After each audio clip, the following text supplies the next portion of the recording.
Міне 2023 жылда аяқталуға жақын. Осы жыл расында да оңай болған жоқ. Бір жылда болған бәрін айтып шығу мүмкін емес. Бірақ біз сіздер үшін бірнеше маңызды, қызықты оқиғаларды іріктеп алдық. Бастамас бұрын, сіздің ойыңызша бұл жылы қандай жаңалықтар есте қалды? Комменттерде бөлісіңіз. Тіпті жаңа PlayStation алсаңыз да, көңілді жаңалығыңыз туралы жазсаңыз болады. Сонымен 2023 жылы назарымыздан тыс қалмаған сәттерді еске түсірейік. Біз оларды әлемде және Қазақстанда болған оқиғалар деп екіге бөліп қарастырдық. Ең алдымен әлемдік оқиғалардан бастайық.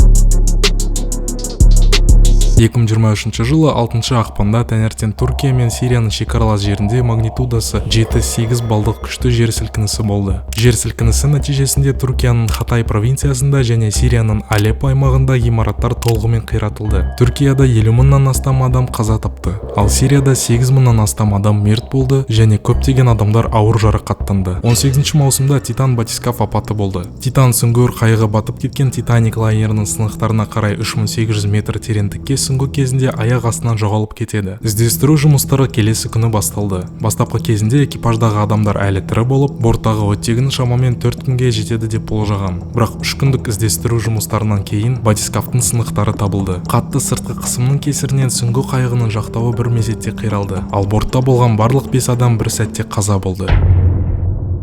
7 қазанда сенбіге түскен Симхат Тора мейрам күні Газа секторынан 5 км қашықтықта Израильдің Реми елді мекеніне Хамас палестиндік қозғалысы соққы жасады. Құрбан болған адамдар саны көп болды. Олардың арасында Израиль азаматтарымен қоса басқа елдің азаматтары да болған. Адамдар ұрланып, хабарсыз жоғалғандар бар. Бұл оқиға Израильдің кек алу мақсатымен қарымта шабуылына алып келді. Оның салдарынан 10 мыңнан аса адам қаза тапты. Оның ішінде балалар да бар және құрбандардың саны әлі де өсуде. Әлем бойынша Палестинаға қолдау ретінде протесттер болды. Тіпті Американың еврей коммунасы Палестинаға қолдау көрсетіп, Израильдің әрекетін жақтаған жоқ. Ал енді жақсы жаңалықтарға көшейік. 2023 жылы ковид кесірінен болған карантиннің аяқталғаны толығымен сезілді. Бұған үлкен дәлел әрине де жұлдыздардың концерттер мен әлемдік турларын өткізуі. Әсіресе Бейонсе мен Тейлор Свифт туралы халық арасында көп айтылды. Бейонсенің Ренессанс рекордық турын Тейлор Свифт туры озып кетті. Концерт дегенде еске түсірер тағы бір жаңалық ол Лас-Вегастағы MCG Sphere. Әлемдегі ең үлкен сфералық құрылыс 18 мыңға жуық көрерменді сыйдыра алады. Бұл құрылыс енді концерттерді жаңа деңгейге көтеретіні сөзсіз. 2022 жылы OpenAI компаниясы GPT чаттың жалпыға ортақ нұсқасын қолданысқа ұсынып, халық арасында көп айтылып жүрді.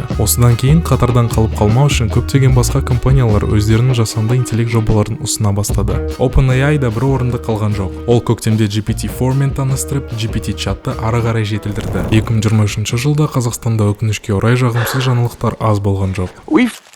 8 маусымда Абай облысындағы орманды жаулап алған өрт халық есінде анық қалады. Өрт найзағай соғуынан басталды деп айтылады. Жаздың ыстық температурасы мен күшті желдердің салдарынан өрт тез арада орманда тарап кетті. Оны сөндіруге қиындықтар тудырды. Нәтижесінде 8 маусымда басталған өртті 13 шілдеде ғана толығымен сөндіре алды. Өртте қаза тапқан құтқарушылар да болды. 28 қазанда бізде тағы бір апат болды. Қарағандыдағы Костенко атындағы шахтада жарылыс болды. Бұл апатта 40-тан аса адам мерт болды. Апаттың себебі ретінде метан газының жарылысы болуы мүмкін деген. Біздің халық арасында үлкен наразылық тудырған тағы бір зат тұрмыстық зорлық-зомбылық мәселесінің шектен тыс шығуы. Халық арнайы заңын шығып, не заңның одан да қатаң болуы талап етті. Қоғамда ауыр жағдайлары болғанмен, мәдениет саласында қазақстандықтар үшін жақсы жаңалықтар бар. Режиссер Айсұлтан Сейітовтың Қаш фильмі Asia Pacific Screen Awards премиясында үздік операторлық жұмыс номинациясында жеңді. Сондай-ақ дәл осы премияда Асхат Кучинчериковтың Бауырына салу фильмі үздік жастар фильмі номинациясында жеңді. Атап кеткен Бейонсе мен Тейлор Свифтпен бірге осы жылы әйгілі американдық рэпер 50 Cent өзінің әлемдік турын өткізді. Қазақстанда әлемдік турға кірген мемлекеттер қатарына кірді. Одан үлгі алып, әйгілі әнші Эйкон да желтоқсанда Алматы мен Астанада өзінің жеке концертін беріп, ән шырқап кетті. Тағы бір жағымды жаңалықтардың бірі